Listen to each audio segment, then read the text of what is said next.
Are we ready? We're ready. All right. Dad jeans. Dad jeans. Wait a second. Oh, yeah. No, you knew that I had the ribs removed. You just thought it was something maybe Yeah. necessary medically. Well, I thought it Yeah. was like Cher had her ribs removed. Oh, did she? Just so she could look hot? Yeah, I think it was some sort of like stay young forever move. I don't Oh, yeah. totally understand what that's about. Why would you have your ribs removed? Like, what would that accomplish? Or maybe she wanted to have a longer xiphoid process. Dude, she would hear it from the people of the town. They'd call her a gypsy, a tramp, and a thief. And she said, I have to get my ribs removed. Gypsies, tramps, and thieves. That is one of the greatest From the people of the town. on the town. But every night the men had come around and lay their money down. She must have sat down with Sonny Bonobo, and been like, let's write the weirdest song we can think of. It is a weird song. I think they saw the popularity of oh fuck, what's that other prostitute song? House of the Rising Sun. They saw it was around the time of House of the Rising Sun, and they were like, we need our own whore song. So let's do Gypsies, Tramps, and Thieves. Whore songs were big. That was, remember, the year of the whore song? Oh, yes. It was like when they made like 4 like body switch movies in the same year. It was the year of the whore song. Oh, yeah, and about 7 Truman Capote movies. Yeah, of course. You can because if there's one thing audiences want to see, it's movies about Truman Capote. Imagine being the non-Philip Seymour Huffnagel who's like, this is my big break. I'm in a biopic. Biopics always win Oscar for best actor, and I'm going to play a person people have heard of, and I've got the imitation down pat. Here we go. First day on set, and what's this in Variety? Who's playing him also? Can you imagine? No. Who was that? It was Michael something. Who was that guy? He's a noted character actor. Is he? Oh, was it the same guy who was in? He's getting his money. He's getting paid. He's getting money. I know. It seems like all you have to do is make like a couple movies and you're in one of them houses. I think so. Yeah. I think you need 2 movies. 2 movies to success. Yep. That's Ridiculous. the Dad Jeans method. 2 movies to success. I've told you about my forthcoming feature film, right? No, tell me. Okay, so I started the pandemic and I was like, all right, I'm going to be in the house for a year. I'm coming out of this thing with a screenplay, but I'm never going to do anything with it. I got too busy with other things, so I'll just say it on the air. The idea is it is a production of King Lear that is staged in a geriatric prison. A production of King Lear staged in a geriatric prison. Yep. Tell me more. That's It's a all. lemon party King Lear? Yeah, exactly. Lemon Lear? Could you call it Lemon Lear? Yeah, I already registered the domain of Lemon Party. I love it. And who play? So you've got old people playing the daughters as well? Yeah, exactly. And that's fun. Yeah, and the daughter and the guy who plays Cordelia is actually dead by the time Lear goes out. Like he for some reason is dead when Lear carries him out, or maybe he has to be replaced because he dies or something.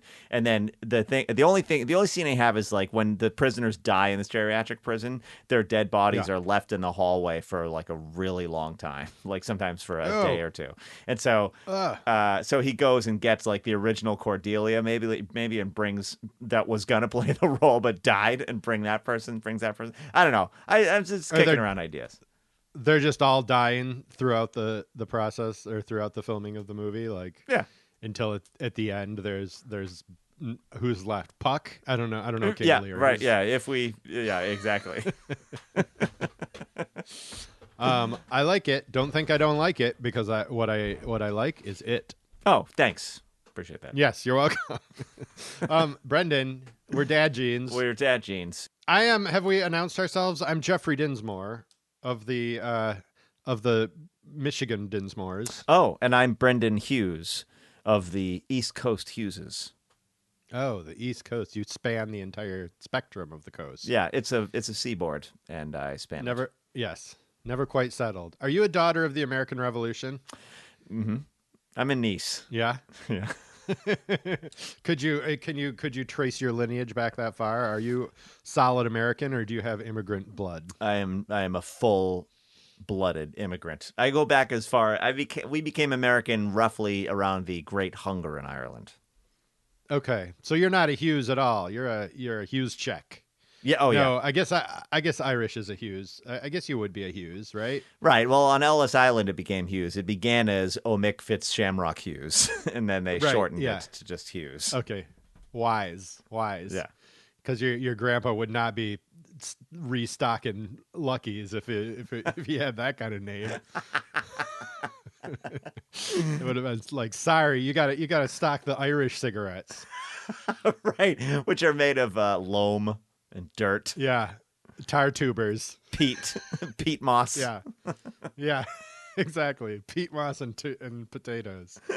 God, they got or potato skins. They can't even get the potatoes in Right. Ireland. Well, the potatoes are so smoke the blighted. skins. It's so sad. Exactly. So yes, we are Dad Jeans here for you on a Sunday or a Friday in your ears. Sunday in our ears. Now, and Jeff, during that technical difficulty mayhem that we just had, I noticed that we cooked up a couple of new segments, and I feel like we should just throw them in right now. Oh, should we leap in? Yeah. What is it? The first one was Go ahead. incident report that you came up with. Yes, let's do it. The Situate Lighthouse. Jeffrey, what's going on out there? It seems to be a kind of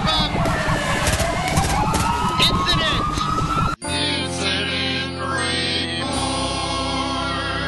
Incident report. We've got an incident report. We have an incident Brendan. report. What is incident report all about? Well, I think we both realize, and this has been a phenomenon, certainly for me, and Emily makes fun of me for this all the time, that if there is any disturbance in the force in our neighborhood, and this is only since I've been a homeowner, not when I was living in it. When I was living in an apartment, I didn't give a shit. But once I owned a sort of little postage stamp of land, I run out and I like look over the fence and I spy on the neighbors and I see what's going on and I form narratives in my head of what the hell is happening with everyone around us. Okay, and rear window style. Rear window style. Keep hard tabs on everyone. Like if there's an I have to speak quietly because some neighbors moved in right next door, and my office is right next to them, and our houses are really close to each other. And Really? and I've noticed You're that close to your neighbors? Yeah. You can hear them through the window? Oh yeah. Or through the absolutely. walls? I can hear them talking in their living room when I'm sitting in my office. And the thing is, they use a naked overhead light in their living room. Okay. Ooh, a bare bulb? Yeah. Oh Jesus. Yeah. These people. Are they drug addicts? Is it a grow house? I don't know. Yeah, that's the mark of a drug addict. Right. Who Get in a fixture for that, or get a fucking shade for that motherfucker. something, or a lamp, a standing lamp, something. Yeah. Anything. Yeah. But Wow. I find it very upsetting that they have a naked bulb and they sit under it and conduct their affairs and have their lives under that thing. I couldn't handle it. What's their how would you classify them? What's their do you have a demographic for these people? I do. Young hipsters. Really? It makes- Young hipsters with a bare bulb. Yeah, Yeah, they're heroin addicts. That's got to be it. Yeah, maybe they're in a band. Yeah. They're dirty musicians in Yeah. a band. Maybe Yeah. maybe that's what it is. That think that's would it. explain it. Where they don't give a shit. They just need the visual information. They don't care if it's aesthetically pleasing or not because they just have to find their needles and spoon. Exactly. Yeah. And they can barely see the light through the haze of the drug haze that they're stumbling around That's in. the only thing that explains it. Like when I walk by Yeah. an apartment building and I see naked look in the apartments and I'm like lamp, naked bulb, lamp, naked bulb, naked bulb. I'm always like, oh God, that's really sad. I mean, it's just my heart Yes. breaks for the people. Like, why would you do that to yourself? My heart breaks. No. It's horrible. We have horrible lighting in my house though, and I don't know how to fix it. I don't know the correct light, kind of light, to not make it that diffuse yellowish pea color all the time. Oh yeah. Right. This is good because your only choices are pee or surgery theater. Yes, exactly. There's nothing warm in between with these LEDs. Yeah, no. There's no no, it's not the bulbs we grew up with. It certainly Actually, is not. that should be my get off my lawn is bulbs. Yes. I've got a problem with these goddamn bulbs. And if the dinosaurs died for anything, it was to give us good lighting. Yeah, that is true. That's the one thing they were here for. And Bronto burgers. And Bronto burgers, exactly. So where incident would it be? report. So last night, you said you had an incident as well. There's also Yes. living in Los Angeles is never without its excitements in No. terms of law enforcement either.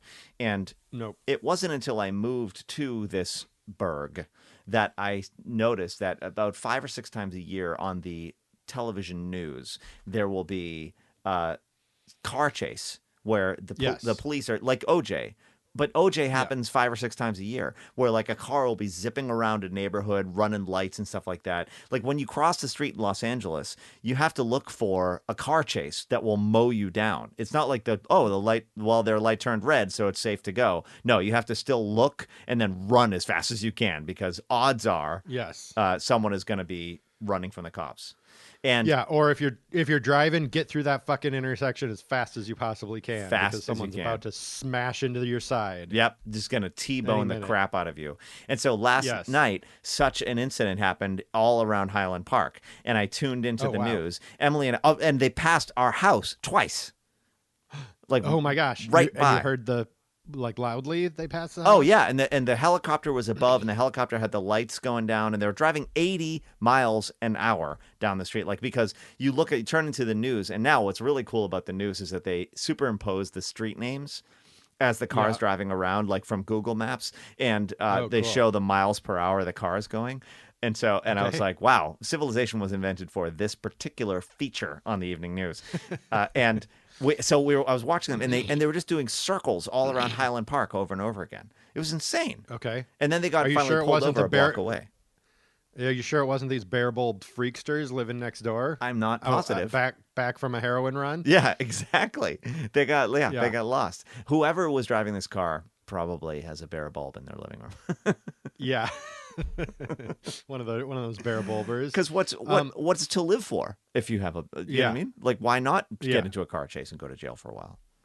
Well, it's like the full moon for werewolves. Like the bare bulb just brings out the villain in you. Amen. Right? Yeah. Right? You could be a Catholic schoolgirl and you sit under that bare bulb for a couple of weeks and suddenly you're spring breakers. Yeah. Yeah, or up in your piece. Yeah, exactly. Or you're the president of Syria cracking down on his people. Yeah, exactly. One of the two. Spring breaker, president of Syria. I'm imagining a Catholic schoolgirl transmogrifying into what is this? Assad, President Assad. Assad, yeah, yeah, yeah. That's your next movie. That's your sequel to King Lear in the old folks' home. That's got legs. Yeah.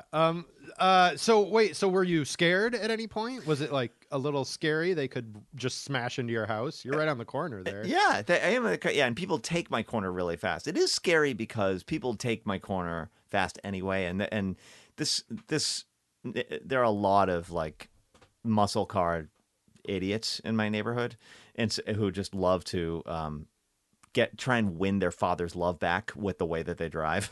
And they're and they're unsuccessful, so they just got to keep driving that way.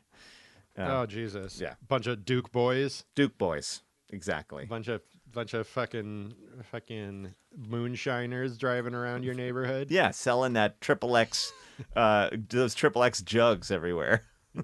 Yeah, exactly. Every corner you go on to, there's some abandoned XXX jug in Highland Park. And some guy with a beard down to his elbows in coveralls and a piece of straw sticking out of his mouth. Playing the wash tub. Collapse next to it. Yeah, exactly. That's Highland Park for you. That's what Highland Park is known for. That and a $15 cup of coffee. Yep. Two extremes. Yeah. So our incident, we had down on Fair Oaks, which is the street right before Like we're right on the corner of Fair Oaks and another undisclosed street. I don't want the Dad Jeans fan club to start taking bus tours here. So you're not going to hear the street that we're actually on, people. But so we had this incident that was like right around the corner from us. There's a like a cemetery across from a grocery store. It's like maybe 4 blocks down or something. And the streets were all blocked off. There were 2 helicopters flying overhead for like the entire Friday afternoon. And everyone's like, what the hell is happening? Finally, we find a news report. And in the report, it says that a cop car was fired upon by bystanders or by pedestrians. And that was and that's what they were looking for the felons, supposedly, who fired upon this cop car. But Brendan, this is not the era in which we need to be taking a policeman's word as gospel. Mm-hmm. Am I right about that? You're right about that. So I read this article and I just start thinking about what happened here, right? Okay, so the cop car is driving. It's driving up Fair Oaks, which is a main street. Like it's probably going 40, potentially 50 up this street. And according to this sheriff's deputy, which I don't know, is that like a secretary at the like presidential level where it's like actually quite impressive? But like if you say a secretary, then people are like, I'm a secretary. But like if you're actually like a deputy, is that like a thing, or are you like a 20-year-old kid who's never like just out of school and can't do anything? Like what's a sheriff's deputy? Yeah, right. Is a deputy just any officer that isn't the sheriff? It's the sheriff and then everyone else who works there is a deputy. That's my impression. Yeah. Okay. All right. So we don't know point being, it's a sheriff's deputy. We don't know if we don't know anything about this person. Right. She claims she's driving up Fair Oaks 40 miles per hour. 2 black men, of course, very, very clearly articulated in the news article. 2 black men are walking down the street with a gun, and they're just like, let's shoot at this car. Let's shoot at this cop car that's driving down the street. No bullets hit the car. No bullets hit the officer. No bullets hit any buildings. And they shut the street down with 2 helicopters. Oh, my God. So... question, did this officer just hear a motorcycle backfiring? Right. And see 2 black guys walking down the street and immediately jump to assumptions? Mm-hmm. Number 2 question, what are the fucking helicopters doing? Like, do they expect that the guys who shot at the car flipped out, ran somewhere, and they're sitting in someone's backyard waving their guns in the air? Right? Like waiting so that the helicopter can identify them. They're like, oh, I hope we don't get caught. I hope they don't see our gun. Well, right. Thankfully, right, exactly. No one could see our gun because we're in this backyard, but oh shit, it's a helicopter. I didn't realize those had been invented. Yeah, exactly. What are we doing with this policing? It is like, what is... It is so ridiculous. I mean, you have to factor in the presumed criminality, the unfairly presumed criminality of black men into every police report.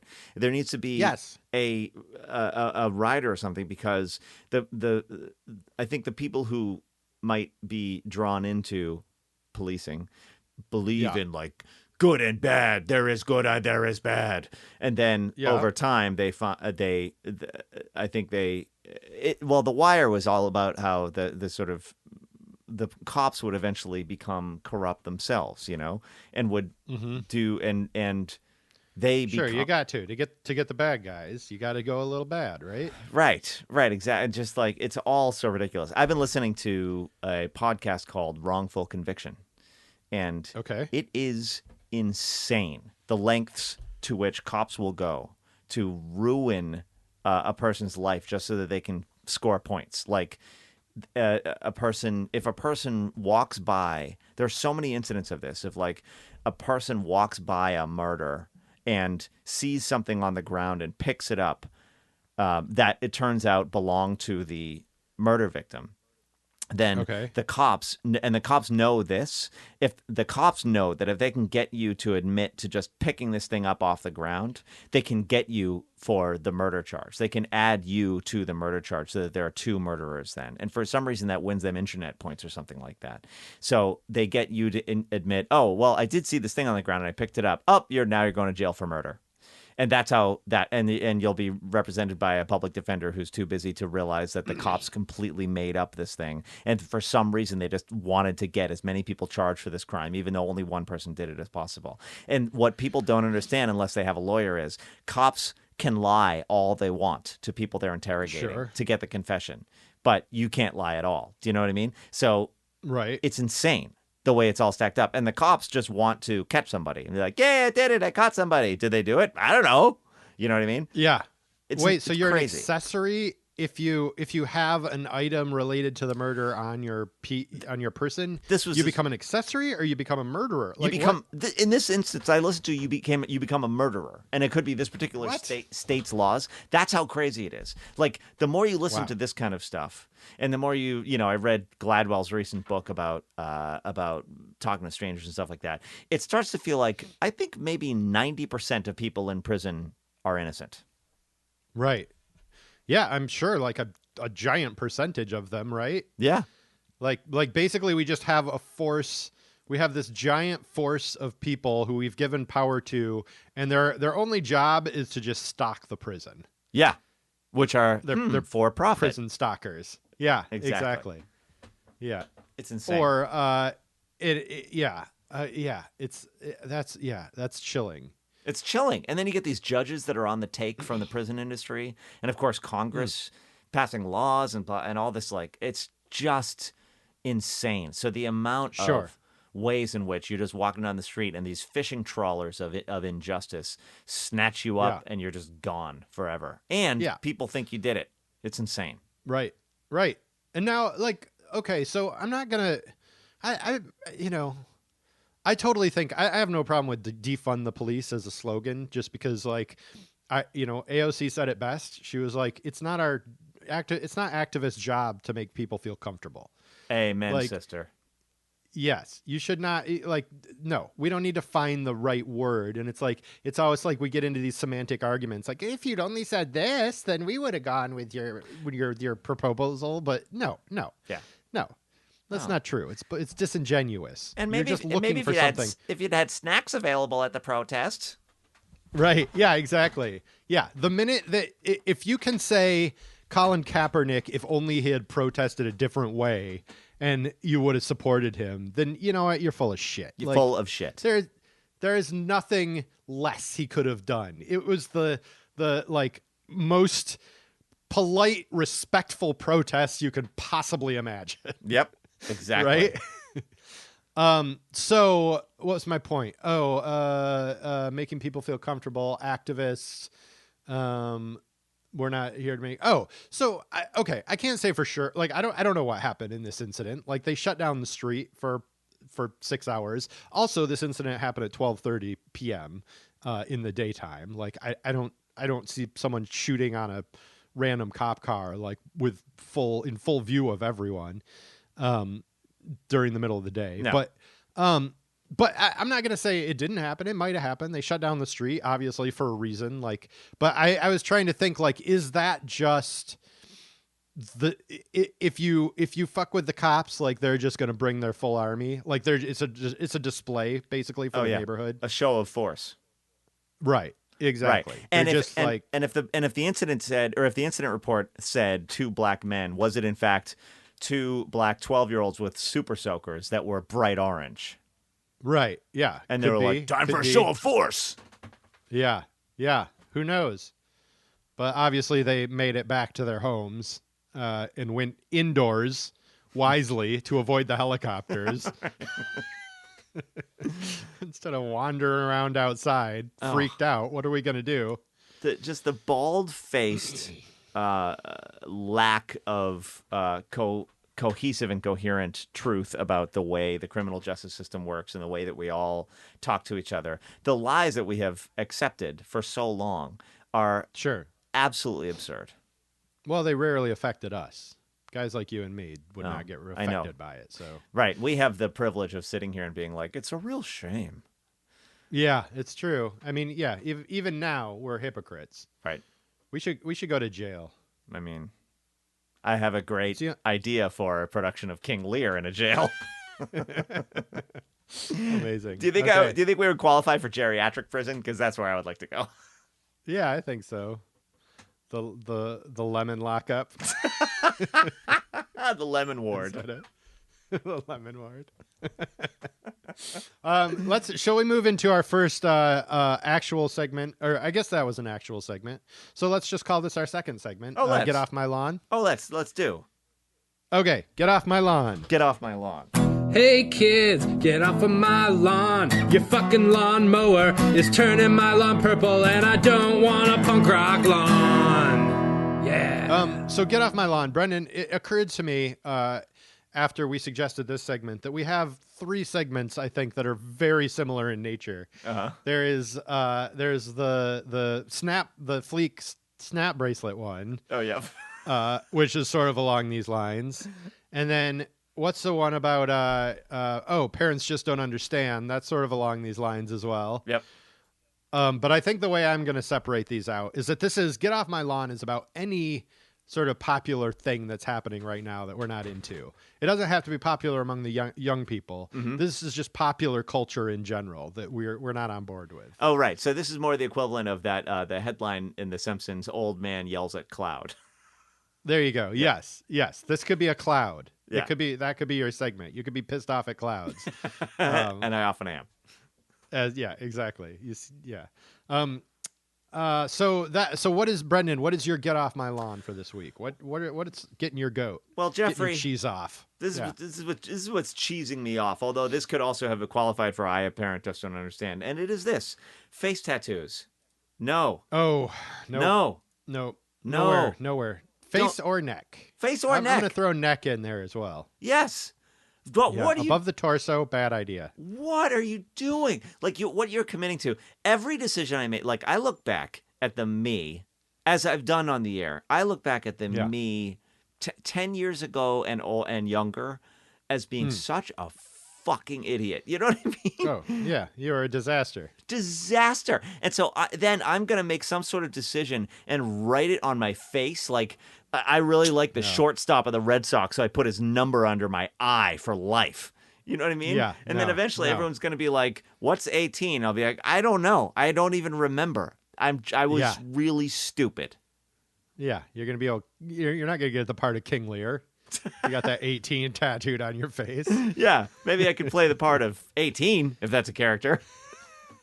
Well, it would be in your production. But you see, like anything goes. Yeah. Yeah, like the guy that one guy who sings that Sunflower song, who has the writing all over his face. Oh, Post Malone. Post Malone. The ickiest looking human alive. Yeah, or like 6ix9ine. Like I get it. If you're, I saw this picture of a prison yard in Honduras, and some of the guys have tattoos all over their face. Sure. Yeah. Fine. Okay. Yeah. You've made a decision. You've made a choice. Yeah, you're probably a lifer in there, and this is like fun or something. That's great. And hey, why not? It's the culture in prison. There's nothing future proof that you could put on your face. The lyric of your favorite song by Dexy's Midnight Runner, you know what I mean? Like they had one, and it wasn't "Come On Eileen." It was like no, it was a B-side. No, they weren't a one-hit wonder. And then you have to have that conversation for the rest of your life. Okay, but what about they weren't actually. Dexy's Midnight Runners were quite good. But what if you're like talking like a Maori kind of tattoo or something? Oh, that's cool. That's cool. That's okay. That's totally fine. Like if it's cultural, it's fine. Oh yeah. Who am I? You know what I mean? Yeah. Who are you? Who are you to judge? That is absolutely fine. But when it comes to like the Dodgers logo, I'm like, what the fuck are you doing? Yeah, don't do that. Or the Zune logo. Did anyone get a Zune tattoo? Zune? Do you remember the Microsoft Zune? It was going to rival the right. iPod. Exactly. So you make yourself this walking billboard for some corporate brand. Sure, it's a baseball team or whatever, and that's kind of fun or something. It's just, or the 6ix9ine, that guy with the rainbow teeth. What the fuck? Not happy with that fella. It just makes me really upset. because Yeah, I understand. because I've lived long enough to regret every single thing I ever did as a child. Sure, but it's an outcropping, don't you think, of prison culture? I feel like the face tattoo started sort of with like it's the next rebel thing that you can do. It's like it was the earplugs, and then those got standardized, Oh yeah. and now like the only way you can rebel is to put something on your face. Oh well, I can get hip to that, I guess. I wish it weren't so permanent. No, I know. I mean, I'm kind of not into tattoos in general. I have no tattoos. I'm not interested really in getting a tattoo. Maybe if I had muscles. If I ever had like guns that I wanted to show off, I might like get the Anthony Kiedis like ring of elephants marching around my forearm or something. Oh like sure, that. Flea has Jimi Hendrix's face, I think, on his. Oh yeah, that's an ugly Jimi Hendrix though. He's got a poor ass Jimi Hendrix on his body. But I don't see, like you said, nothing is permanent. Nothing is permanent. It's, you know what it is, Brendan? It's going back to our refrain, our constant bugaboo. Point 1 in the Dad Jeans Charter is no certainty. No certainty. Tattoo is a form of certainty. Yes, it is a way in which I am certain I am forever going to love this B-side by Dexy's Midnight Runners. That's right. Yes. But you can't be certain of that. I had quite a few good B-sides, actually. But I'm going to have to look. I'm going to do a deep dive now. We're not going to talk about the Celtic Soul Brothers tonight, okay? That's not what we're here to do. To Rye. Oh my God. So I'm with you. I'm with you on face tattoos. It's a what is it? It's not an albatross. It's a offense to human nature. The face tattoo, unless it's cultural, in which case it's awesome. Right. Yeah. We approve of it. Or it's prison related, in which case it's understandable. And I guess if you get out of prison, you still have face tattoos. Hey man, good on you for getting out, but you shouldn't have got them because you were going to get out. Yeah. Agreed. I think it's just like, maybe it's like it's when you obviously aren't like the dregs of society and you have a face tattoo, then that's a problem. Oh, interesting. The face tattoo is a fashion statement as opposed to an outward sign of your inner pain. How does that sound? There you go. Yes. Yeah. Like soon enough, I guarantee you by 2032, Ivanka Trump will have will have some sort of like poor boys slogan under her left eye. Right. Or it'll just be like a Vinci logo or something like that. Right. Or 14 words instead of an eyebrow. Oh, ooh, yow. Is that a thing people do? No, but I now, as I've said it though, so now it's going to become so because I just put it into the universe. Oh yeah, we've got a lot of white supremacist listeners. Oh, Jesus. So yeah. Make us proud, boys. What? No, how none can of we that. scare them back in their holes? I don't know. Smoke them in. We got to smoke them into their holes. Yeah. My get off my lawn, Brendan, is I think we've talked about this before, but the proliferation of these cooking boxes, like the Nature Chow or your Blue Aprons, your delivery box that you get with. So our sister-in-law subscribes to this service, and she got us a few like free meals, like 3 free meals from this place, vegetarian meals. They're actually really good, like really delicious. But the amount of packaging behind these things is, I just don't see how it's not like, how has Greenpeace not gone full out on these services? Yeah. Like, they say it's like a vegetarian box. You would think that that's aimed at people who are like conscientious, right? Mm-hmm. And it says on their packaging, it's like made of 75% recycled materials or whatever, which is like, fuck you. Like that's still like 25% is like not recycled. And that's like like far more, like add up all of these boxes that are going out, like your carbon footprint is got to be through the roof. And right? there's a huge difference between recycled and post-consumer. Oh yes, exactly. Yeah, they're like they're wiggle words, right? Right. They're like messing around with the wiggle words on this. And then you got to get it delivered. You got to get it. The truck has got to come right to your doorstep to like drop it off 3 times a week or whatever. And then when you get to do them, when you get into it, like, why aren't you just cooking? Like, the only difference is that they've like put the things in a plastic bag. Like, you still got to chop everything. Oh, that's ridiculous. Right. So what step are they actually eliminating? They're creating a need without actually answering a problem. Yeah, exactly. They're doing the measuring for you, and they're providing a proprietary sauce.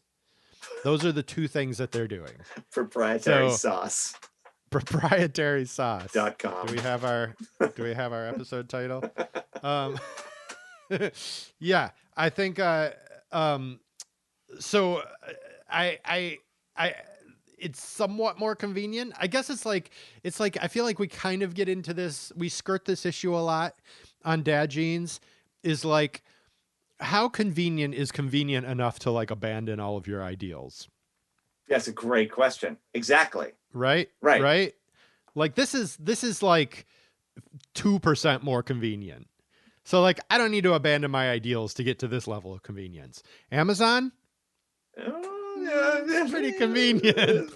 That's pretty convenient. Yeah. There's a lot of ideals I'm abandoning to order off of Amazon. Right, exactly.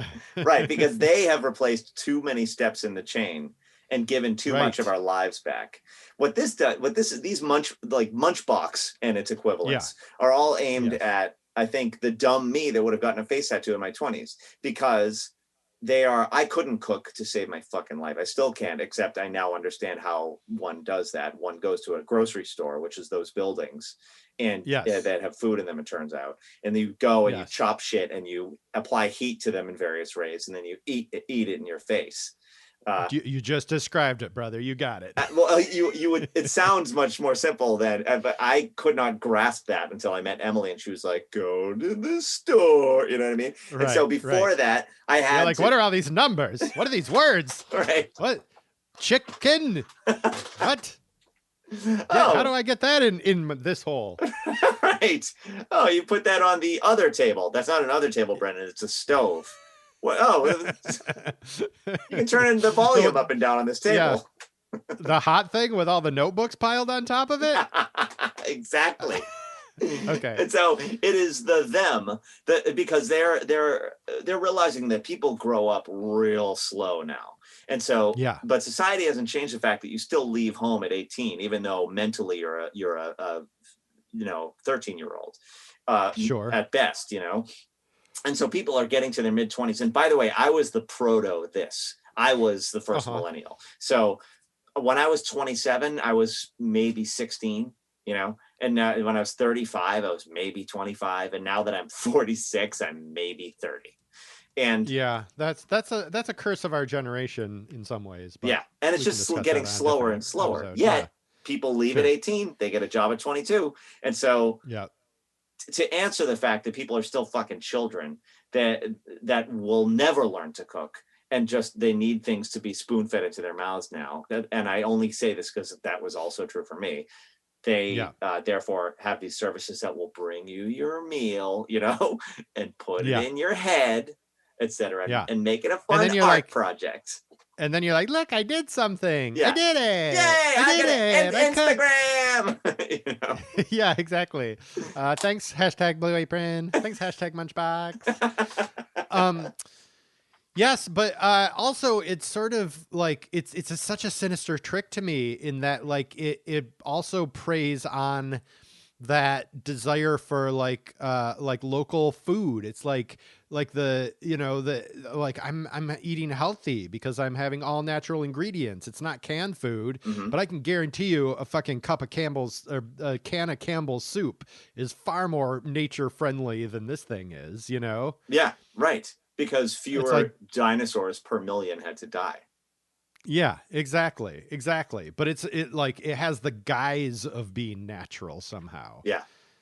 It's Right. like tapping into that desire to be like, to be healthy and pure and, not destroy the world, which in fact you are doing way more of by ordering these boxes. Yeah, it's a single serving life, like Polaniac talked about in Fight Club. Basically, he Oh, was there you go. way ahead of his time. Like we saw that and we are like, oh yeah, that makes sense. But he was talking to us 20 years later. Okay, here's a question though. Fight Club. Is that a critique of toxic masculinity or an endorsement of it?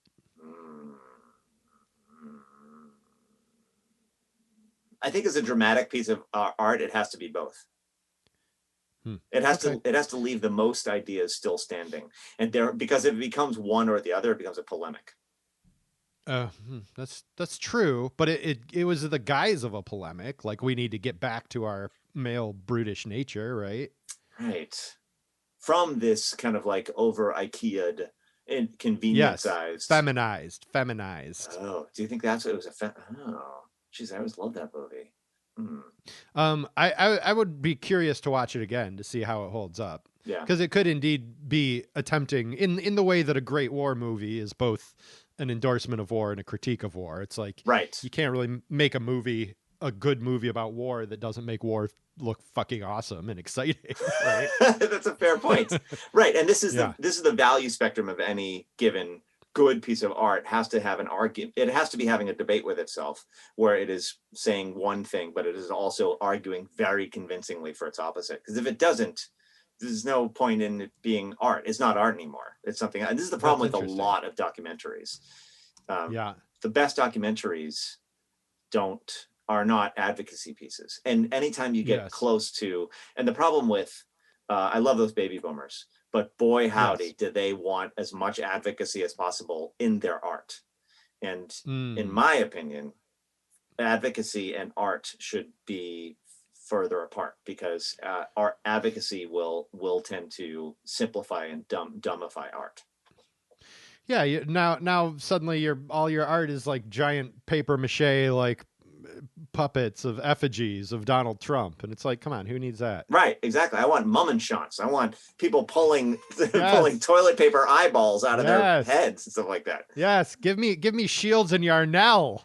My God. Do you remember Shields and Yarnell? No.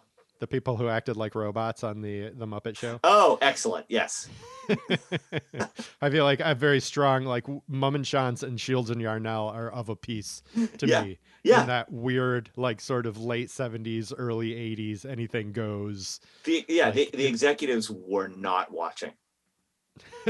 No, they were not. They didn't know what Henson was up to down there. No, with all of his freaky brothers smoking weed and putting together puppets. They were like, it gets the ratings. Right. All the executives are like, no, that's what they do. I'll be hitting the links. Yeah, right. Exactly. And I wish gone are those days. Like, art was at its best in the United States when the executives did not think of themselves as in any way aesthetics or auteurs. But now they've all fucking read Save the Cat, and so now they're like, well, the third act, you know what I mean? But you're like, but you went to business school, and you're a fucking douchebag. So shut the fuck up and let the artist art while you play golf. Amen. Let the artist art. Let the artist art. We got to make a t-shirt of that. Shall we move on to our next segment? Advise me, bro. Oh, yes, dude. That's Advise me, bro. Cause I just gotta know. I got a motherfucking problem and you gotta show. Advise me, bro. Advise me, bro. This is our segment in which we give advice, we get advice. And we have a new caller this week. I know, this is very exciting. It's so exciting. We don't even know this fella. Do you have the call, Brendan? I do. Do you have the call? I do. Shall we listen now? Hey, Dad Jane's podcast, longtime man, first time father, and I wanted you guys to advise me, bro. I'm struggling with Christmas presents for my 13-month-old daughter. She cares more about chewing power cords than toys, and she grows out of clothes by the time they arrive. So that seems like kind of a bunk way to go. So I'm trying to think of something else. Now I got these handmade ornaments based on the characters from books she seems to like. She's got more books than she'll ever need, and she just chews on them anyway. So that's a Christmas ornament thing that, maybe when she's old, she can be like, oh, my dad thought this would be clever. But what else? What's a good Christmas present for a baby who doesn't give a shit about anything?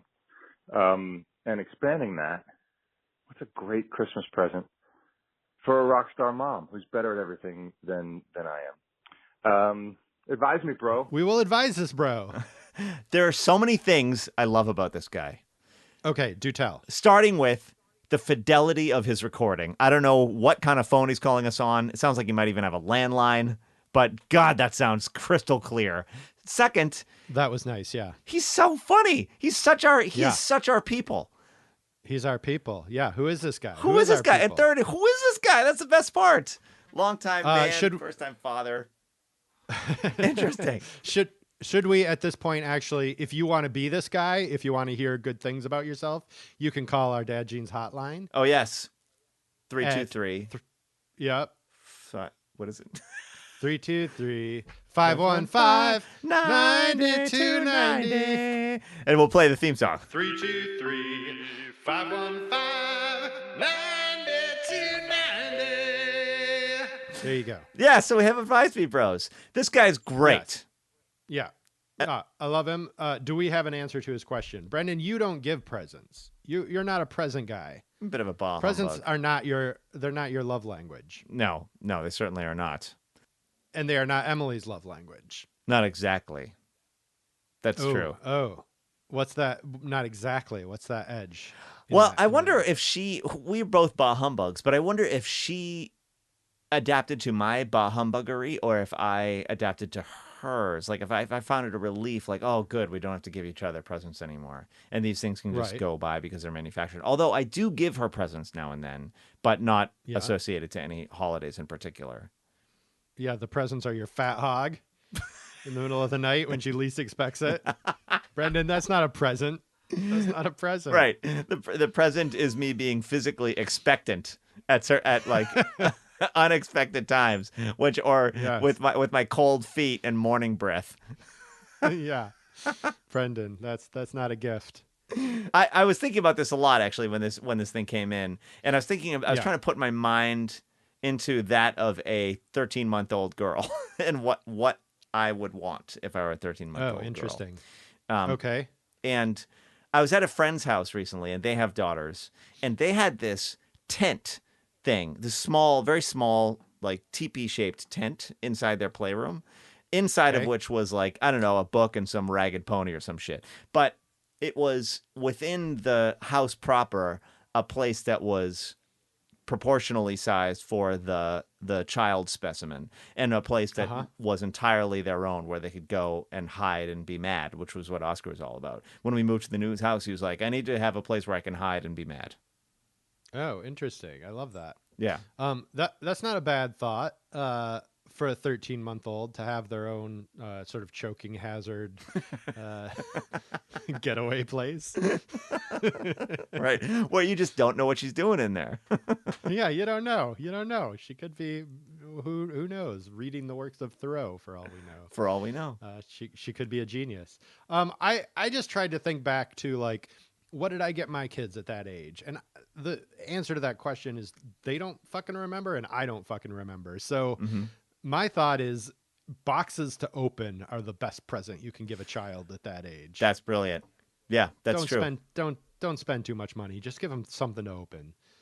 Yeah. Throw a banana in a box and wrap it up. In fact, what about Russian doll boxes? A box and a box and a box and a box and a box is the greatest. Oh, she would love that. That's the greatest thing she'll ever open. She opens one box and there's another box to open inside of it. Yeah, and then you know what's at the end of it is her fucking binky that you've stolen from her and she hasn't been able to find for the last couple of days. And she's overjoyed. Yes, exactly. It's the greatest present she's ever gotten. That's brilliant. Just re-gift something she already loves to her inside several Russian doll boxes, and Bob is your uncle. Yeah, because the gift is the surprise. Yep. Mm-hmm. You gotta make her a little consumer. Like that's your goal this Christmas. It's not to give her anything.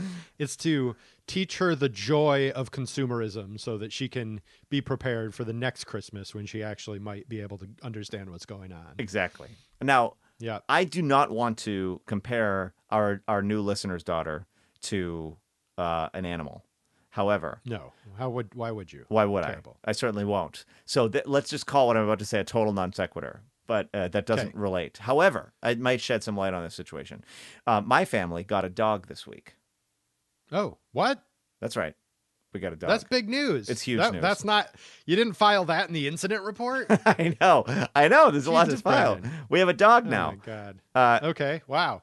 His name is Walt, and Uh-huh. he is a border collie. And that's a big dog. yeah, no, this one's 35 pounds. They come in all different sizes. He's a small one. Okay. Small-ish. So how big will 35 pounds? That's as big as he'll get. He's an adult dog. Yeah, he's pretty light. Okay. He's like the size of a small ottoman, and in profile, Okay. and not the person, but the furniture. And Yeah. No. not a Turk. This dog. right, precisely. Yeah. Now this dog came from my sister-in-law, who has a sheep farm in upstate New York. And she got him the reason it's a purebred border collie. We would not ordinarily. We would have gone to the pound and got a mutt, but the reason we wound up with this purebred dog is because she, for farming purposes, got this dog as a puppy. But the thing about and she uses border collies to herd her sheep. And so they're bred for obedience, and they're the most obedient breed there is, and they can learn tricks really fast. It's kind of scary, but this dog, some dogs have it with sheep herding, and some dogs just don't. And it turns out he didn't, and it's a crapshoot. And she was like, "Oh, Walt kind of doesn't have it as far as herding sheep goes. So do you want him?" Because they had to get rid of him because he's like too hard on the sheep or whatever. You're too disappointed in them when they don't do what he wants or something like that. So we flew him out here. You can fly dogs fairly cheaply, and now we have a dog. Wow. So we're talking to a friend who's a dog trainer, and the dog trainer is like, "You're getting a border collie? Do you understand what that means?" And we're like, "No, what does it mean?" He said, "They're the smartest breed, and so therefore you can't just leave them in your house because they will get bored really fast. You need to give them puzzles." And I was like, "What?"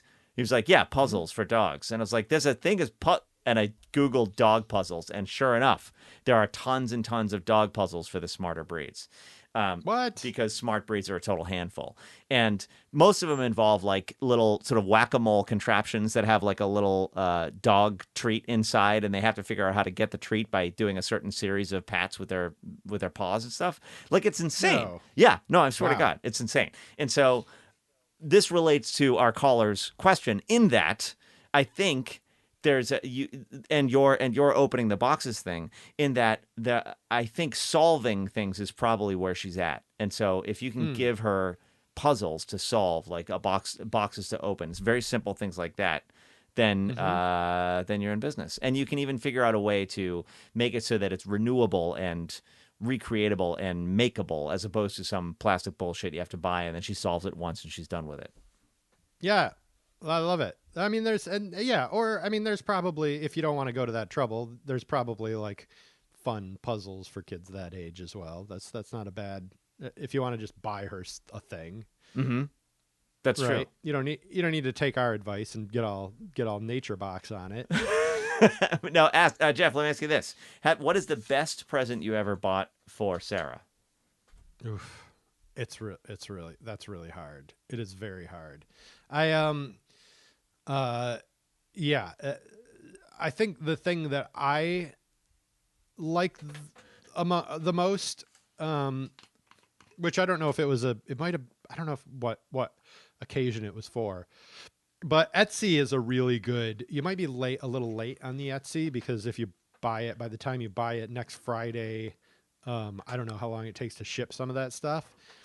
But I found an artist on Etsy who would do like a drawing of I liked her art, and she would do a drawing of your entire family from pictures. Oh. So I sent her a bunch of pictures of the family, and she just came back with this amazing portrait of our family that like will forever hang in our Oh my God. living room. Oh, that's awesome. Yeah, so that was one that I was like, okay, that's worth the effort that goes into it. Like I think that's the goal often.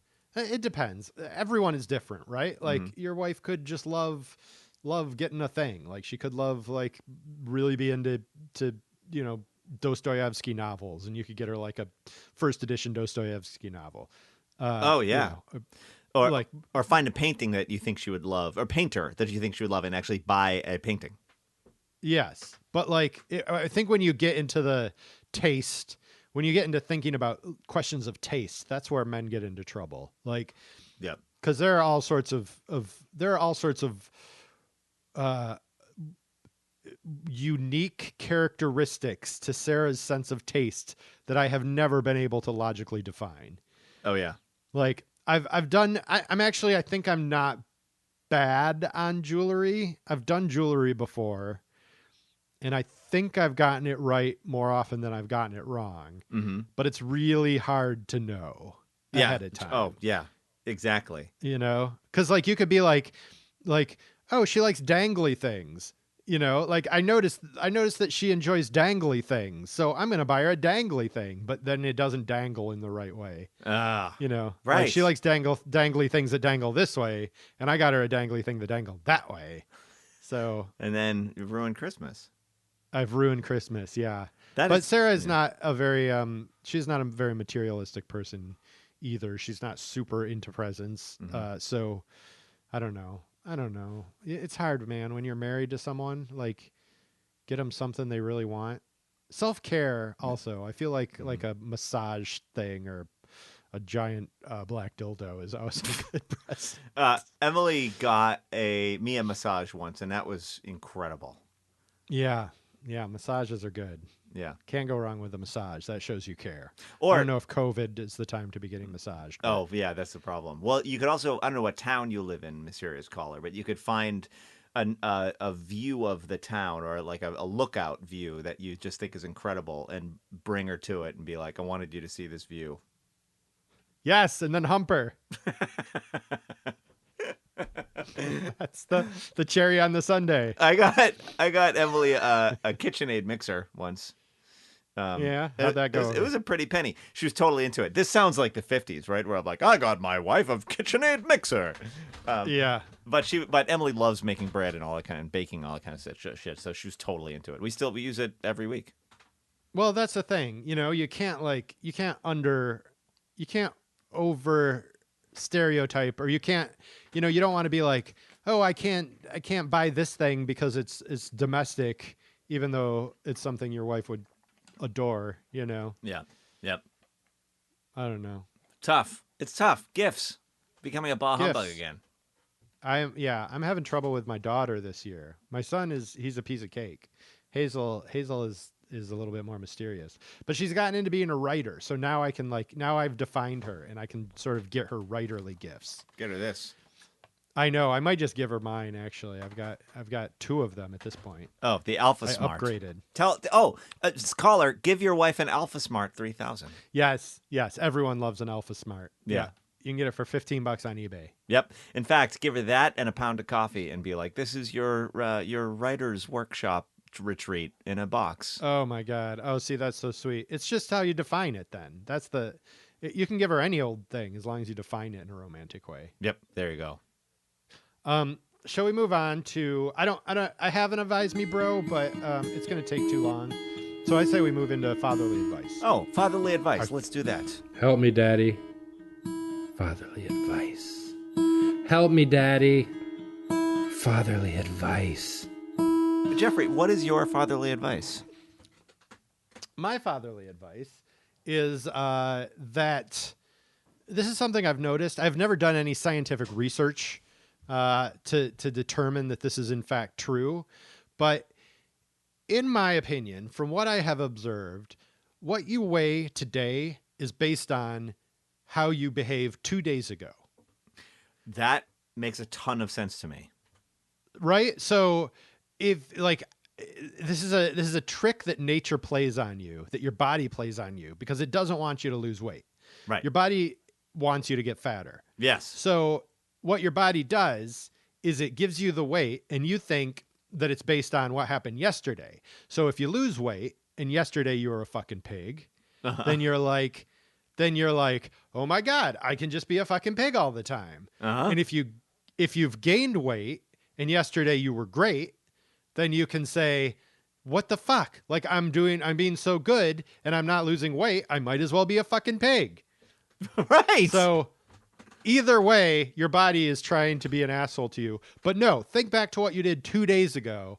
That's where that reading on the scale is coming from. Holy guacamole. That is absolutely brilliant. That is it. Because it is absolutely a mindfuck. The thing about losing weight is it's much more mental than it is anything else. Or it's much more psychological than it is anything 100%. Yeah. You just don't eat. Just tell yourself you don't have to eat and you don't eat. That's how you lose weight. That's the thing. Yeah. Like it's not about fuck all this like, oh, you need 6 small meals a day. No. You eat 3 meals like a human and you just don't fucking eat too much and you don't eat a bunch of shit in between meals. That's how you lose weight. Right.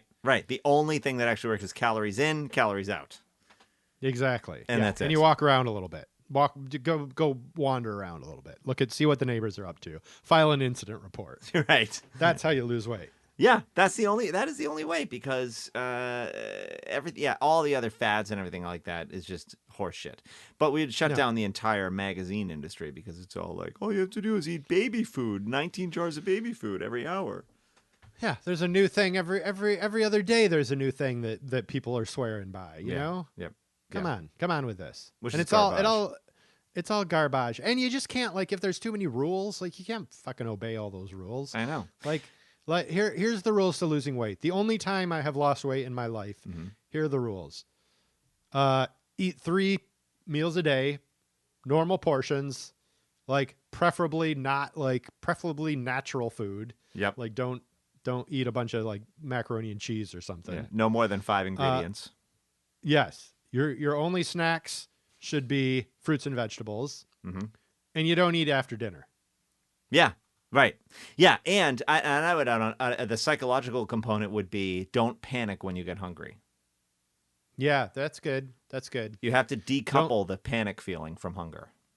Yes, because you'll be fine. You're living off the fat of the land. You're an American, for Christ's sake. I know, right? You are going to eat eventually. Right. It's gonna be fine. I did this thing, the intermittent fasting thing, but not crazy. Just I would stop eat. We eat early for dinner, 5. So that's it. And then don't eat again until 7. So it's 13 hours.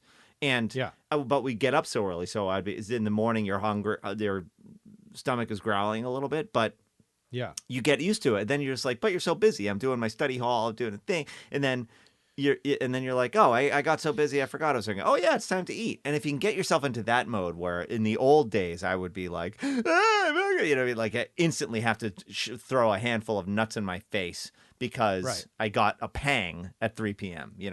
And I'm still guilty of that plenty. But it is this psychological component of that. Just be calm. Basically, it seems like what we're both saying. Let's calm down, and it's fine. Calm down. Yeah. Yeah. You don't need to throw those nuts in your face like Brendan used to. Brendan's going to the kitchen throwing some nuts in his face every time he gets Sometimes I can't find pang. I can't find nuts big enough to throw in my face. No, it's a difficult problem. But that's where you get the snacking thing. That whole thing, whenever that took off, that's the worst dieting advice ever, when they're eat a bunch of small meals. No. Yes, exactly. Ridiculous. You're just gonna go overboard if that's what you're doing. Ridiculous. That's no answer. There's you don't answer. need five meals a day. You need 3. That's it. Amen. 3 max. 3 max. Yeah. You can get by on 2. And they should get progressively smaller over the course of the day. There you go. Huge breakfast, medium lunch, small dinner. There you go. The French way. That's how the French do it. That's how the French do it. They do everything right. They don't put any nuts in their face. They don't. In France. Yeah, exactly. Baguette, maybe a hot dog inside a baguette every once in a while for a nice treat. They smoke all the cigarettes they want. Yeah, exactly. Gauloise. Yeah. You think those guys are skimping on the gauloise? Hell no. Sucking down a gauloise every other minute. What is your fatherly advice for our lovely listeners? Well, listen, listeners. You may have children who are in young elementary school, and I've done some digging, Jeffrey. And dig, please. I have learned. So I have many controversial opinions I'm not proud of about public education, and yes. I don't like the whole tract education thing on the one hand, but on the other, it doesn't seem to be going away. And by that, I mean like gifted versus everyone else. And when I was in sixth grade, I moved to Boston. And so I entered a whole new school district, and they put me in room 213. They were like, at Phyllis Wheatley Middle School. And then I figured out that in room 218, Mrs. Cobb's class was the one where all the kids who were good at school were, and they had all been put in there. And then but I was in 213 with this other kid, Tom, who we knew, who was from the son of a family friend who would eventually become like my best friend in high school. But then we were kind of frenemies, and he was from the rich part of Boston, from Beacon Hill. And Tom was in room 213 till like October, when his parents caught wind of the whole situation and very quickly was transferred to room 218. My parents didn't give a shit, and they were checked out. They were like, what grade are you in? They didn't give a shit. And so I stayed in 213 the whole time, and I came to believe that I was more 213. I was not really 218 material. I was much more 213 material. And that stayed with me, and I got C's and D's the rest of my life. And so that was like, because no one told you were special. Yeah, right. And exactly. Yet there was a classroom that for kids who were bona fide special, and I wasn't it. And so, and I think that is absolutely ridiculous and horrible that is done to children, and I hate it. Agreed. On the one hand. On the other hand. However, there's a but. They haven't changed it. And I'm not going to be all political about. I don't want to be all political about Oscar's education and be like, it's our responsibility to put Oscar in a shitty school. You know what I mean? No. And so, okay, fair. They do these tests to test them to see if they're like gifted and talented, quote unquote, so called. And if you dig enough, you can figure out what the tests are. Like there are tons of different types of tests they give, and if you dig enough, you can find out the tests that they give to students. And they're in LAUSD does this thing called OLSAT, OLSAT, but they also do this other one called Raven's Matrices, and these are just a bunch of different standardized tests from a bunch of different companies. And I found all this stuff out by asking his teacher, asking other teachers, kind of bringing it up in casual conversation. And the thing is, they don't let the kids. They're not supposed to tell you all this stuff, and they want to surprise the kids. And the thing about these tests is, it's questions that the kids have never seen before, or they're supposed to be. So that can they solve puzzles where it's like, a train leaves Chicago, a train leaves New York, or even weirder than that though, like a hot air balloon leaves Chicago and a train leaves New York, et cetera, et cetera. Do you go to Secaucus by bus? I don't know. I have to fix that one. We hit the marker. That's terrible. It's a terrible example. But in any case, there is a company that trains your kids to study for this, and it is called Testing Mom. And through that, they have all the standardized tests, and you can practice with your kid for the gifted and talented test. And basically, I don't like that. I hate all that. You beat the system. I hate it. What are you doing, Brendan? No. Cheating. You have to. That's white privilege. That's the most white privilege I've ever heard in my life. Well, I've told all the other parents. Oh, okay. Well, good. I hope some of them are parents of color. Absolutely. Yeah. Oh, yeah. Okay. So no. So this is war, and I know this is very controversial. But what am I supposed to do? What are we supposed to do? You know what I mean? Like, I saw what happened to myself. And they aren't changing this stupid rule, this stupid system, which is horrible. So do you play by the system, or do you what do you do? You know, like Well, so yeah, I mean it's a bit of a dilemma. We had the same dilemma. So our they test in second grade. Yeah. Right. And that follows you. And now Hazel she is in a bilingual school. She didn't really grasp reading until probably midway through first grade. She'd been like, she started out in kindergarten in the like English only class, and she went into Spanish halfway through the year, didn't understand what was going on. First grade, still trying to kind of catch up. So she takes this test in second grade. It was like the beginning of second grade, I think. And she did not get into the gifted and talented program. And all of our other friends did. All of our other friends' kids did. And it was like it felt like it was a little bit of a gut punch. You know, we were like, what are we doing? What have we done wrong? And we just decided, like, how, like, we're not going to, why would we fight this? How can we, like, what is the point of fighting against this? Why don't we just teach her to realize it, to learn that all this stuff is bullshit? Yes. So that's where we've been putting our efforts. Mm-hmm. And, I would say that she's quite advanced and quite smart. Absolutely. And it doesn't really matter. And I also don't think that when whatever you're placed in elementary school, is necessarily going to be where you end up later in life, mm-hmm. or later in your school career. And all of our friends who were in the class with the teacher who was supposedly for the gifted and talented kids last year, she was terrible. She was a terrible teacher. Interesting. So there's no advantage necessarily to be gained. Yeah. Other than perhaps, like, I don't know if in some hardcore school systems, if at high school they're looking at your second grade test scores and saying, oh, well, you can't take an AP class. I'm sorry. In second grade, you didn't test into the gifted and talented program.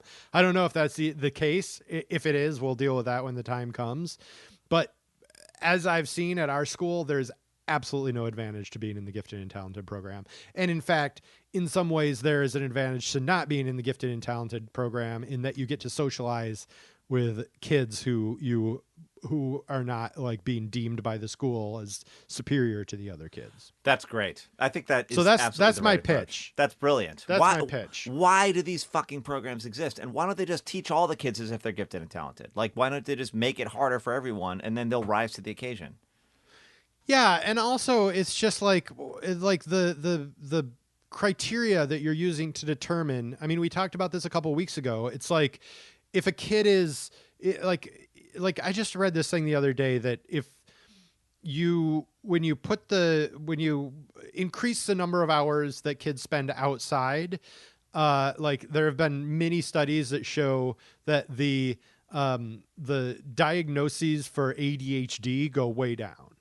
Oh, interesting. So ADHD is not a thing. I mean, it might be a thing on the extreme end of the spectrum, you know, like kids who are just like feral, like, who can't, like, sit in a chair ever. Right. But, like, we're just overdiagnosing these kids and pumping them full of drugs to make them to fit them into this standard that they shouldn't fit into, because kids shouldn't fit into this standard. Right. Yep. So, like, to me, what you're measuring is where they are at this certain point in second grade.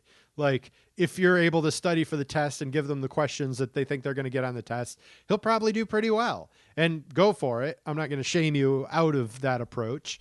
Like, make that happen. But you still should let him know, like, that it's complete horseshit. Oh, yeah. It's like, yeah, you should do it with your full senses engaged, in that, like, sorry, bro, it's not going to actually, like, you're not superior to anyone. And in fact, you should treat those other children with disdain. Yes. Yeah, exactly. Because they cheated their way in there too. Well, sure. Yeah. Yeah, true. It all makes me very... Thanks to your dad. In fact, you should hate your dad. You should rebel against me. Yes. Because I'm teaching you terrible lessons in life. I mean, this is what's so I find it the whole thing is very frustrating, because sure, I hate that this thing exists, but I was absolutely a reject. Like, I am living proof of when you paint if he has my DNA, he needs then he's going to have trouble in school unless he's interrupted and intervened with quite a bit. But maybe not. Maybe he has, in that regard, Emily's DNA, and I'm worrying for nothing. But I've had like the ramifications of my kind of like slapdash pinballing my way through problematic school experiences from very young made me like it just made my entire life kind of chaotic in ways that were really really bad. And so I guess I want to. Not really. You graduated from fucking Harvard or Yale. Which one? Yale, but grad school. They let anyone into the grad school. I'm telling you, they let anyone into the grad school. That's the story you tell yourself. No one is looking at that piece of paper and being like, "What a fucking loser." Who didn't pass the gifted and talented test in second grade. Jeez, if they had been there though. They're like, Jesus Christ, man, this guy's got a master's degree from Yale. That's what people are thinking. Yeah. Here's what you're revealing in this conversation, Brendan. The problem was not that you weren't in room 218. The problem was that your parents just didn't give a fuck and they didn't teach you how to deal with any of this shit. Mayhaps. So you're already ahead of the game. Yeah, that's true. Right. I am overcorrecting in that regard with Oscar. With all love to Marianne. I got no beef with Marianne. Well, she was a product of the 70s. I mean, so many of them were like that. Like, what grade are you in? Hand me my tab. Yes. And that the problem, yes. And here's the thing. A couple of weeks ago, I said that you were born like 3 years too late. You should have been one of those kids like walking around Woodstock. Because the problem is, your parents were parents of the 70s and you were competing with parents of the 80s. Say more about that. All those kids who got into the gifted and talented program, your friend Dan or whatever his name is over there, his parents, they were thinking in the 80s. Your parents were thinking in the 70s. Oh, interesting. So they were like, they already got it. They were like, oh yeah, he's got to do this because he can't become an investment banker if he doesn't get into gifted and talented right now. And your parents were like, free love, whatever. The government's gonna topple soon enough anyway. Like, who gives a shit about any of this yes. stuff? Right. Yes. So right. Exactly. That's what was going on. Yeah. Yep. There was no pivot. No, they didn't pivot. They didn't get with the times. To the darkness. They didn't yuppify. Yeah. Yeah. All your friends, their parents were yuppies. Your parents were not yuppies. That's true. You're right. Right? Yep. Am I right here? Mm-hmm. I think. There's a big chill happening all around you, and it was Bob and Mary and Ted and Alice happening in your house or whatever. Right, exactly. Yeah, I know. Yeah. So, okay, you're straightening me out here, though, on some of this stuff, because Emily is equally horrified that I am looking at this system as a game to rig, because sure, it'll rig itself one way or another. You might as well try and get your hand in there. And the game rigs itself. Yeah. So the game rigs itself, Brendan. The game rigs itself.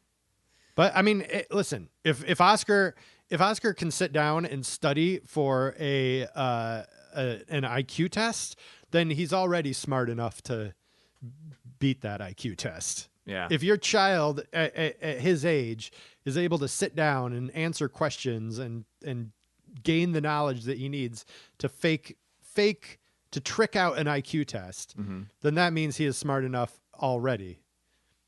You know what I'm learning about myself here?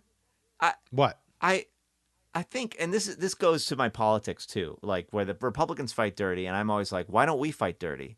I think, maybe this is the Boston in me, but when others are fighting dirty, I want to fight dirty too. That's what I'm learning about myself. That's not something to be proud of, but it's something that I think is true. It's like, oh, okay, well, it's a dirty fight, so let's fight dirty. So you'll abandon your values anytime you can get a fucking easy meal through the mail. If I have any, sure. Yeah. I get you, buddy. No, I hear that. There are people. I feel like that's a thing. That's Sarah too. Sarah's like, if everyone else is cheating, I'm going to cheat too. I can't do it. I can't do it. My inner beast tells me like, thou shalt not cheat. You were raised right, my friend. Although we talked to a guy last night, one of our friends, we were hanging out with our friends, and his wife bought something at a store, and when she got home, she looked at the receipt and it said Apple Pay. And she did not use Apple Pay. She used her Visa card. So she calls the store and she's like, hey, this says Apple Pay. She checked all of her accounts, calls the store. Store's like, yeah, I don't know. It says you pay by Apple Pay. She can't get to the bottom of it. Her husband takes up the quest and he finds out that some other dude who before she went to the counter, some other guy was going to buy something on Apple Pay and he decided not to, and the cashier didn't get out of the transaction, so she ended up charging this guy instead of her. Uh-huh. So my friend got to the bottom of it, went to the store and paid for the items that were incorrectly assigned to the other guy. I would draw the line there. I would fucking anything that smashes a corporation. I don't give a fuck about cheating a corporation. I'll cheat a corporation down to every last dime. Oh yeah. If I ever get charged by a corporation for something and it's not taken off my credit card or whatever, like fuck them. Let them eat that. Oh yeah. Let Amazon eat every goddamn thing I get in the mail that I don't feel like that I don't decide I don't want, and it's perfectly fine. I will check that box that says this is defective and I will send it back and make Amazon eat that sale. Yeah. Well, that's okay. So there's a distinction, I think, now between being honest and being and seeking justice, maybe. So my dirty fight stuff has to do with evening the playing, like when things feel rigged and strange, and the playing field is uneven. Leveling a playing field. And so seeking justice ultimately by fighting dirty in the short run. If the Republicans are destroying democracy, fucking slash their tires and put lead in their drinking water so they all become slow. You know what I mean? Sure. And then that way the playing field is leveled, and then that way we have a fighting chance because they cheat so much. Like if you're up against cheaters, you have to neutralize them so that the playing field can be blah blah. So maybe there is a slight difference there. Like there's honesty, which I strongly believe in, and then there is justice, which I strongly believe in. Yeah, justice is an interesting concept. I don't know how to wrap my head around it. I feel like, I just feel like innately, like cheating, like there's like, okay, I don't think you should just you shouldn't take lying down whatever the Republicans are dishing out. But how do you do it in a way that feels like that has integrity? You know, like the thing is, like all of their crimes are right on the surface. You can talk about their crimes openly. Like we're not even taking the low hanging fruit. Democrats don't even take the low hanging fruit and like fight. Like it's not even fighting dirty. It's just like fighting. Right. You know. Yes. Like, at all. Like, right. Yeah, exactly. So I don't think you need to stoop to their level in order to just like, I think you can be both have integrity, and fight hard, I guess. Yes. Okay. And that's the ideal state, right? Yeah, it is. But in truth, I don't believe in God. I don't think there's a heaven. I think you could probably just go around fucking killing people left and right and you'd be fine in life. Like, you know, like, yeah, so what is integrity? It's just some internal feeling of satisfaction. I don't know. Do I need that? Maybe not. It's a great question. Republicans don't give a shit about appearing hypocritical at all. And so therefore So they're calling Joe Biden corrupt while Donald Trump is still walking around there. Yeah. Like, and they're like, it is more painfully obvious at this stage than I've ever seen in American history that they are like totally fine with being hypocrites. Oh, like yeah. They are openly okay with being hypocrites. Enjoy it even. Like they can't wait for the part where they have to walk back what they said about the Democrats because now it applies to Republicans. They relish that. Whereas we still consider it something we should never do. We should never appear hypocritical. I think we need to. And so this is where I go. I'm like, well, we have to. I would never say, therefore, I guess we have to keep being afraid of being hypocritical. Like they have to be neutralized. So we have to stop being afraid of being hypocritical too. And we have to fight dirty like them so that justice can prevail. Okay. I guess I don't know what. Yeah, it depends on what the hypocritical is. Like a wink and a nudge. I mean, we are okay with being hypocritical to some extent in that, like, you know, Obama conducted drone strikes, and Right. there are plenty of things that the Democrats do that we still are able to turn a blind eye to. But I think it's yeah, maybe it's accepting. I don't know. I don't know I don't know. I'm not going to solve politics right here.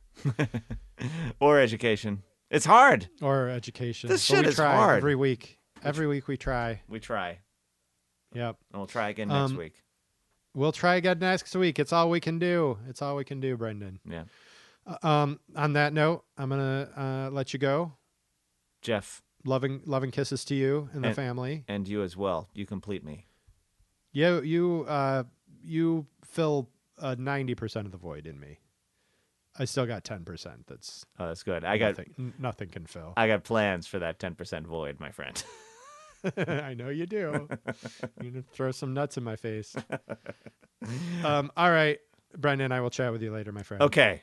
Until soon. A bientôt. A bientôt. A tout à l'heure. A tout à l'heure.